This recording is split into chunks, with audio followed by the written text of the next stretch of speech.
So ಈಗ ಅಂತ್ಯವಾಗಿದೆ. ನಾಗೇಶ್ ಅವರು ತಮ್ಮ ವಾದ ಮಂಡನೆಯನ್ನು ಮುಗಿಸಿದ್ದಾರೆ. ಹಿರಿಯ ವಕೀಲ ಸಿ ವಿ ನಾಗೇಶ್ ಅವರ ವಾದ ಮಂಡನೆ ಮುಕ್ತಾಯವಾಗಿದೆ.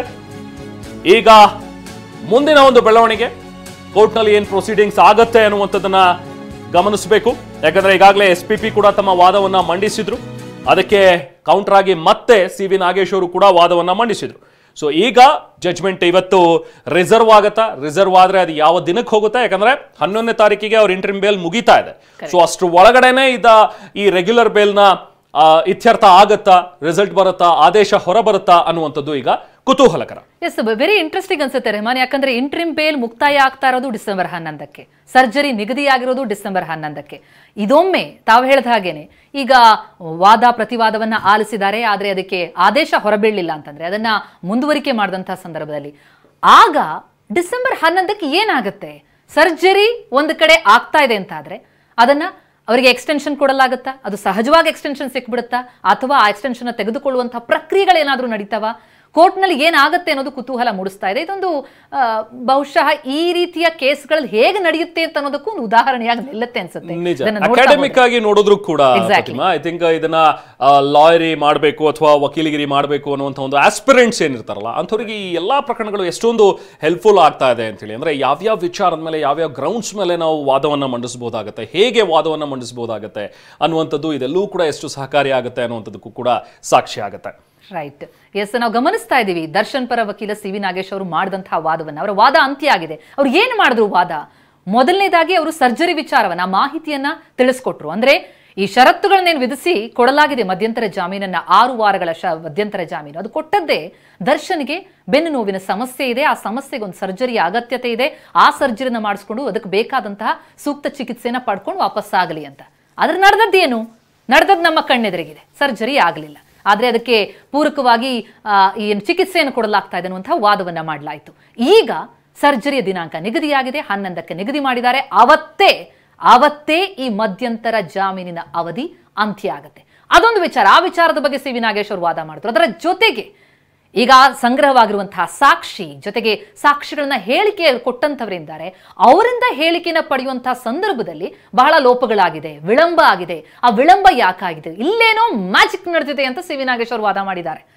ಎಸ್, ಈ ಮ್ಯಾಜಿಕ್ ನಿಜಕ್ಕೂ ಇಲ್ಲಿ ಬಹಳಷ್ಟು ಕಂಡು ಬರ್ತಾ ಇದೆ. ಈ ವಾದ ಪ್ರತಿವಾದದಲ್ಲೂ ಕೂಡ ಇವರು ತಕೊಂಡು ಬರೆದಂತಹ ಒಂದೊಂದು ಅಂಶಗಳು ಕೂಡ ಬಹಳ ಇಂಟ್ರೆಸ್ಟಿಂಗ್ ಅಂತ ಅನಿಸ್ತಾ ಇದೆ. ಆದ್ರೆ ಇದನ್ನ ನ್ಯಾಯಾಧೀಶರು ಯಾವ ರೀತಿಯಲ್ಲಿ ನೋಡ್ತಾರೆ, ಕೊಟ್ಟಂತಹ ಅದಕ್ಕೆ ಪೂರಕ ದಾಖಲೆಗಳು ಏನನ್ನು ಸೂಚಿಸ್ತಾ ಇವೆ, ಆ ಬಳಿಕ ಏನ್ ಜಡ್ಜ್ಮೆಂಟ್ ಬರುತ್ತೆ ಅನ್ನೋದು ವೆರಿ ಇಂಟ್ರೆಸ್ಟಿಂಗ್. S, exactly. ಈಗ ಮತ್ತೆ ವಾದ ಮಂಡನೆ ಆರಂಭವಾಯಿತು. ಸದ್ಯ ನಾಗರಾಜು ಪರ ಹಿರಿಯ ವಕೀಲರಾಗಿರುವಂತಹ ಸಂದೇಶ್ ಚೌಟಾ ಅವರು ವಾದ ಮಂಡನೆಯನ್ನ ಮಾಡಿದ್ರು.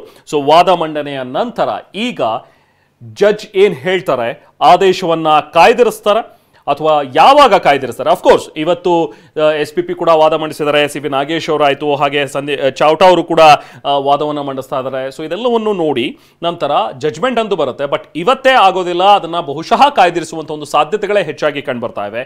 ಅದು ನಾಳೆಗೇನೆ ಆಗಬಹುದಾ ಅನ್ನುವಂಥ ಪ್ರಶ್ನೆ. ಯಾಕಂದ್ರೆ 11ನೇ ತಾರೀಕು ಎನಿಹೌ ಬೇಲ್, ಇಂಟ್ರಿಮ್ ಬೇಲ್ನ ಅವಧಿ ಮುಕ್ತಾಯವಾಗ್ತಿದೆ. ಜೊತೆಗೆ 11ನೇ ತಾರೀಕು ಡೇಟ್ ಕೂಡ ನಾವು ಫಿಕ್ಸ್ ಮಾಡಿದೀವಿ ಅನ್ನುವಂಥದ್ದನ್ನ ಹೇಳಿರೋದ್ರಿಂದ ನಾಳೆ ಬಹುಶಃ ಜಡ್ಜ್ಮೆಂಟ್ ಬರುತ್ತಾ ಅನ್ನುವಂಥದ್ದು ಈಗ ಪ್ರಶ್ನೆ. ಇನ್ನೊಂದು ಇದೆಲ್ಲ ಮಧ್ಯೆ ಇನ್ನೊಂದು ಇಂಟ್ರೆಸ್ಟಿಂಗ್ ವಿಚಾರ ಅಂದ್ರೆ ಸುಪ್ರೀಂ ಕೋರ್ಟ್ ನಲ್ಲಿ ಇರುವಂತಹ ಒಂದು ಅರ್ಜಿ. ಈಗಾಗಲೇ ಪೊಲೀಸರು ಈ ಇಂಟ್ರಿಮ್ ಬೇಲ್ ಕ್ಯಾನ್ಸಲೇಷನ್ಗೋಸ್ಕರ ಎಲ್ಲ ಹಾಕೊಂಡಿದ್ರು. ಬಟ್ 11ನೇ ತಾರೀಕು ಇಂಟ್ರಿಮ್ ಬೇಲ್ ನ ಅವಧಿನೇ ಮುಕ್ತಾಯವಾಗ್ತಾ ಇದೆ. ಸೊ ಹಾಗಾಗಿ ಅಲ್ಲಿ ಹಾಕಿರುವಂತಹ ಒಂದು ಅರ್ಜಿ ಕೂಡ ನಲ್ ಅಂಡ್ ವಾಯ್ಡ್ ಆಗಬಹುದು. ಮುಂದೆ ಪ್ರೊಸೀಡಿಂಗ್ಸ್ ಗೊತ್ತಿಲ್ಲ, ನೋಡ್ಬೇಕು ಹೇಗಾಗತ್ತೆ ಅಂತ ಹೇಳಿ. ಅಕಸ್ಮಾತ್ ಮುಗ್ದೇ ಹೋದ್ರೆ, ಟೈಮೇ ಮುಗ್ದು ಹೋದ್ರೆ, ಸೊ ನೀವು ಕ್ಯಾನ್ಸಲೇಷನ್ ಹಾಕಿದಂತ ಅರ್ಜಿನೂ ಕೂಡ ವಜಾ ಆಗ್ಬಹುದು. ನಂತರ ಅಗೇನ್ ಇವರು ಎಕ್ಸ್ಟೆನ್ಷನ್ ಅನ್ನು ಕೇಳಿದ್ರೆ ಅದನ್ನ ಚಾಲೆಂಜ್ ಮಾಡಿ ಮತ್ತೆ ಸುಪ್ರೀಂ ಕೋರ್ಟ್ ನಲ್ಲಿ ಹೋಗುವಂತ ಒಂದು ಸಾಧ್ಯತೆಗಳು ಕೂಡ ಇದ್ದೇ ಇರುತ್ತೆ. ಅಥವಾ ಇನ್ ಬಿಟ್ವೀನ್ ಏನಾದ್ರು ದರ್ಶನ್ನ ಅದೃಷ್ಟ ತುಂಬಾ ಚೆನ್ನಾಗಿದ್ದು, ಈ ಆರೋಪಿಗಳ ಅದೃಷ್ಟ ಏನಾದ್ರೂ ಚೆನ್ನಾಗಿದ್ಬಿಟ್ಟು ಅಕಸ್ಮಾತ್ ರೆಗ್ಯುಲರ್ ಬೇಲ್ ಏನಾದ್ರೂ ಸಿಕ್ಬಿಟ್ರೆ ಹಾಗೆ ನಥಿಂಗ್ ಲೈಕ್ ಎನಿಥಿಂಗ್ ಆರೋಪಿಗಳಿಗೆ ಈಗ ಆರಾಮವಾಗಿ ಅವಾಗ ಸರ್ಜರಿ ಡೇಟು ಕೂಡ ಎಕ್ಸ್ಟೆಂಡ್ ಆದ್ರೂ ನಮ್ಗೆ ಅಚ್ಚರಿ ಇಲ್ಲ. ಅಕಸ್ಮಾತ್ ಸಿಕ್ಕಿದ್ರೆ ರೆಗ್ಯುಲರ್ ಬೇಲೇ ಸಿಕ್ಬಿಡ್ತು ಅಂತ ಅನ್ಕೊಂಡ್ರೆ ನಾಳೆಗೇನಾದ್ರೂ ದರ್ಶನ್ ಅವರಿಗೆ, ಸೊ ಆಗ ಅಫ್ಕೋರ್ಸ್ ಅನ್ಸುತ್ತೆ ಡೇಟ್ ಕೂಡ ಮುಂದಕ್ಕೆ ಹೋಗ್ಬೋದು ಅವಾಗ, ಆಪರೇಷನ್ ಡೇಟ್. ಸೊ ಗೊತ್ತಿಲ್ಲ, ಸೊ ಏನ್ ಜಡ್ಜ್ಮೆಂಟ್ ಬರುತ್ತೆ ಅನ್ನುವಂಥದ್ದು ಸಾಕಷ್ಟು ಕುತೂಹಲಕರ. So at the same time ಈಗ 11ನೇ ತಾರೀಕು ಅನ್ನುವಂಥದ್ದನ್ನ ಹೇಳಿದರೆ 11ನೇ ತಾರೀಕು ಕೂಡ ಡಿಸೈಡ್ ಆಗ್ಬೋದಲ್ಲ, ಇಲ್ಲ BP ಇನ್ನೂ ಕೂಡ ಕಂಟ್ರೋಲಿಗೆ ಬಂದಿಲ್ಲ, ಹಾಗಾಗಿ ಇನ್ನೂ ಒಂದು ದಿನ ಡಿಲೇ ಆಗ್ಬೋದು ಅಂತ ಹೇಳಿದ್ರು ಅಚ್ಚರಿ ಇಲ್ಲ ಅನ್ಸುತ್ತೆ. ಆದ್ರೆ ಈ ಬಹುಶಃ ಇವತ್ತಿನ ವಾದಕ್ಕೆ ಡಿಸೆಂಬರ್ 11 ದಿನಾಂಕ ನಿಗದಿ ಆಗಿರೋದು. ಎಕ್ಸಾಕ್ಟ್ಲಿ. ಆದ್ರೆ ಕ್ಲೈಮ್ಯಾಕ್ಸ್ ಅವತ್ತು ಬಾಕಿ ಇರುತ್ತೆ ಅಂತ ಅನ್ಸುತ್ತೆ. ಯಾಕಂದ್ರೆ ಅವತ್ತು ಯಾವ ರೀತಿಯಾದಂತಹ ಹೆಜ್ಜೆ ಇಡ್ತಾರೆ ಅಂದ್ರೆ ಈಗ ಈ ಪ್ರಕರಣಕ್ಕೆ ಸಂಬಂಧಪಟ್ಟಂತೆ ಈಗ ಏನು ಆದೇಶ ಬರೋದು ಬಾಕಿ ಇದೆ, ಆದೇಶ ಏನಾದ್ರೂ 2 ದಿನಗಳಲ್ಲಿ ಬರುತ್ತಾ, ಇವತ್ತೇ ಬರುವಂತಹ ಸಾಧ್ಯತೆ ಇದೆಯಾ? ಬಹುಶಃ ಇಲ್ಲ ಅಂತ ಅನಿಸುತ್ತೆ ನೋಡ್ತಾ ಹೋದ್ರೆ. ಯಾಕಂದ್ರೆ ವಾದ ಪ್ರತಿವಾದಗಳು ನಡೆದಿರೋದು, SPP ಮಾಡಿದಂತಹ ವಾದ, ಅವ್ರು ಕೊಟ್ಟಂತಹ ಪ್ರಮುಖವಾದಂತಹ ಅಂಶಗಳು. ಯಾಕೆ ವಿಳಂಬ ಮಾಡಿದ್ರು? ಸರ್ಜರಿಗೆ ಅಂತ ಹೇಳಿ ಬೇಲನ್ ತಗೊಂಡಿದ್ದೆ, ಮಧ್ಯಂತರ ಜಾಮೀನು ತಗೊಂಡಿದ್ದೆ ಸರ್ಜರಿಗೋಸ್ಕರ. ಆದ್ರೆ ಇಷ್ಟು ದಿನ ಆದ್ರೂ ಸರ್ಜರಿಯನ್ನ ಮಾಡಿಸ್ಲೇ ಇಲ್ವಲ್ಲ, ಈ ಎಕ್ಸ್ಟೆನ್ಷನ್ಗೋಸ್ಕರನೇ ಈ ರೀತಿ ಮಾಡಿದ್ರ? ವಿಳಂಬ ಮಾಡ್ತಾ ಇರೋದು ಯಾಕೆ ಅಂತ ಆ ವಿಳಂಬದ ಕುರಿತಂತೆ ಪ್ರಮುಖವಾದ ಅಂಶಗಳನ್ನ ಮುಂದಿಟ್ರು. ಈಗ ದರ್ಶನ್ ಹಾಗೂ SPP ಅಂದ್ರೆ ದರ್ಶನ್ ಪರ ವಕೀಲರ ವಾದ ಮತ್ತು SPP ವಾದ ಎರಡೂ ಕೂಡ ಅಂತ್ಯ ಆಗಿದೆ. ಹೈಕೋರ್ಟ್ನಲ್ಲಿ ಎರಡೂ ಕಡೆ ವಕೀಲರ ವಾದ ಪ್ರತಿವಾದ ಅಂತ್ಯ ಆಗಿದ್ದು, ಹೈಕೋರ್ಟ್ ಈಗ ಆದೇಶವನ್ನ ಕಾಯ್ದಿರಿಸುವಂತಹ ಸಾಧ್ಯತೆ ಇದೆ. ಆ ಆದೇಶವನ್ನ ಯಾವತ್ತಿಗೆ ಕಾಯ್ದಿರಿಸುತ್ತೆ, ಯಾವತ್ತ ಅದು ಆದೇಶ ಹೊರಬೀಳುತ್ತೆ ಅನ್ನೋದೇ ಈಗಿರುವಂತಹ ಕುತೂಹಲ. ಯಾಕಂದ್ರೆ ಇಂಟ್ರಿಮ್ ಬೇಲ್ ಎಂಡ್ ಆಗೋದು ಡಿಸೆಂಬರ್ 11, ಸರ್ಜರಿ ದಿನಾಂಕ ನಿಗದಿಯಾಗಿರೋದು ಡಿಸೆಂಬರ್ 11. ಆ ಡಿಸೆಂಬರ್ 11 ಅನ್ನೋದು ಈಗ ವೆರಿ ಇಂಟ್ರೆಸ್ಟಿಂಗ್ ಅಂತ ಅನಿಸ್ತಾ ಇರುವಂತದ್ದು. ನಮ್ಮ ಆಗ್ಲೇ ಎಕ್ಸ್ಪ್ಲೇನ್ ಕೂಡ ಮಾಡಿದ್ವಿ ಏನ್ ವಾದ ಮಾಡಿದ್ರು. ನಾಗರಾಜ್ ಪರ ಹಿರಿಯ ವಕೀಲರಾದ ಸಂದೇಶ್ ಚೌಟಾ ವಾದ ಮಾಡಿದ್ರು. ಹೈಕೋರ್ಟ್ ಈಗ ವಾದ ಪ್ರತಿವಾದವನ್ನ ಆಲಿಸಿ ಈಗ ಆದೇಶವನ್ನ ಕಾಯ್ದಿರಿಸುವಂತಹ ಸಾಧ್ಯತೆಗಳು ಕಂಡು ಬರ್ತಾ ಇದೆ. ಏನಾಗುತ್ತೆ ದರ್ಶನ್ ಬೇಲ್ ಭವಿಷ್ಯ?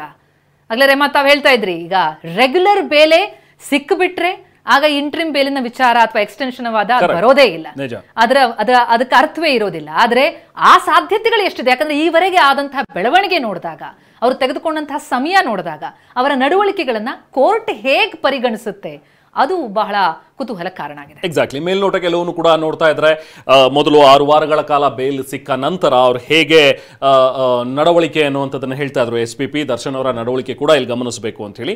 ಸೊ ಹಾಗಾಗಿ ನಾಗೇಶ್ ಅವರು ಕೂಡ ಹೇಳಿದ್ರು, ಅಫ್ಕೋರ್ಸ್ ನಾವೆಲ್ಲಿ ಉಲ್ಲಂಘನೆಯನ್ನ ಮಾಡಿದೀವಿ, ನೀವು ನಮಗೆ ಷರತ್ತುಬದ್ಧ ಜಾಮೀನನ್ನ ಕೊಟ್ರಿ, ಬೆಂಗಳೂರಲ್ಲೇ ಸರೌಂಡಿಂಗ್ ಅಲ್ಲಿ ನೀವು ಯಾವುದಾದ್ರೂ ಹಾಸ್ಪಿಟ್ಲಿಗೆ ತೋರಿಸಿ, ಪ್ರೈವೇಟ್ ಹಾಸ್ಪಿಟಲ್ ಅಂತ ಹೇಳಿದ್ರಿ, ಅದರಂತೆ BGS ಆಯ್ಕೆ ಮಾಡ್ಕೊಂಡ್ರು. ಬಿಕಾಸ್ BGS ಅಲ್ಲಿ ಮುಂಚೆನೂ ಕೂಡ ಅವರು ತಮ್ಮ ಕೈಗೆ ಪೆಟ್ಟಾದಾಗ ಅವೆಲ್ಲೂ ಕೂಡ ಸರ್ಜರಿಗಳಾಗಿತ್ತು. ಸೊ ಹಾಗಾಗಿ BGS ಗೆ ಅಡ್ಮಿಟ್ ಆದ್ರು ಅಂತ ಹೇಳಿ. ಈಗ ನೋಡಿ, ಈಗ ಸಂದೇಶ್ ಚೌಟಾ ಅವರು ವಾದ ಮಂಡನೆಯನ್ನ ಮಾಡ್ತಾ ಇದ್ದಾರೆ A11 ಪರವಾಗಿ. ಜೊತೆಗೆ ಆರೋಪಿ A6 ಮತ್ತು 7, ಆರೋಪಿ ನಂಬರ್ 6 ಮತ್ತು 7 ಪರ ವಕೀಲರು ಕೂಡ ವಾದ ಮಂಡನೆಯನ್ನ ಮಾಡ್ತಾ ಇದ್ದಾರೆ. ಅವ್ರ ಪರ ವಕೀಲರಾಗಿರುವಂತವರು ದಿವಾಕರ್ ಅವರು, ಹಿರಿಯ ವಕೀಲರು ದಿವಾಕರ್ ಕೂಡ ವಾದ ಮಂಡನೆಯನ್ನ ಮಾಡ್ತಾ ಇದ್ದಾರೆ. ಜೊತೆಗೆ ಪ್ರದೋಷ್ ಬಗ್ಗೆ ಅವ್ರು ಮಾತಾಡ್ತಾರೆ. ನೋಡಿ, ಪ್ರದೋಷ್ ಮೊಬೈಲ್ ನಿಂದ ಫೋಟೋ ಸಿಕ್ಕಿಲ್ಲ ಅಂತ ಹೇಳಿ ವಾದ ಮಂಡನೆಯನ್ನ ಮಾಡ್ತಾ ಇದ್ದಾರೆ.